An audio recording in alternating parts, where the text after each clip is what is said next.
Okay, so if you guys ever thought about rebelling, would you ever think about rebelling with your clothes? So these are the Pachucos who rebelled during the 40s into the early 50s. But I'm going to talk to you about the history of the zoot suit that evolved into the Pachucos. So it started in Harlem in 1930s, which was mainly worn by jazz musicians like Lance Armstrong, and so they. Sorry. So these jazz players, they wore these long suits with a lot of fabric to them, and they usually had a chain. They were popularly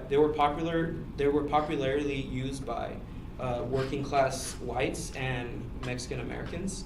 And so now going into the Pachucos, the term actually, they don't really know where the term Pachuco originated from.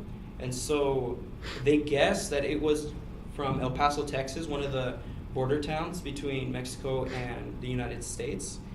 And so these Mexican-American immigrants, according to Grinnell University, they migrated to Los Angeles because of the industry and the booming working opportunities. So that's where they migrated to.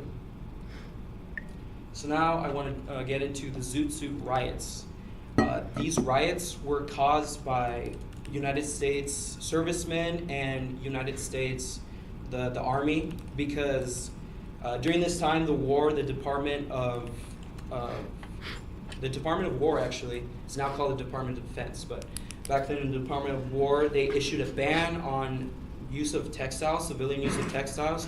And so the Pachucos, to rebel against this ban, they still wore these clothings. And so what prompted this was racism. Was the servicemen and police actually targeted the Mexican Americans and blacks and Filipinos of this time, where they would drag them out of trolley cars, they would drag them out of their cars, and they would just beat them up. And it didn't even matter if they wore the zoot suits or not, they still beat them up and they still pulled them out. There's even a report that they pulled a worker from a power plant and they gouged out his eye just because he was black. And so now so the aftermath of the riots, the Pachucos, they were all imprisoned because they were all seen as troublemakers, they were all seen as gangsters, so they put them in jail, even those that weren't associated with the Pachucos, but they still put them in jail anyways. And Britannica.com actually says that some of them actually requested to be put into the jails because they didn't want to get beat up on the streets.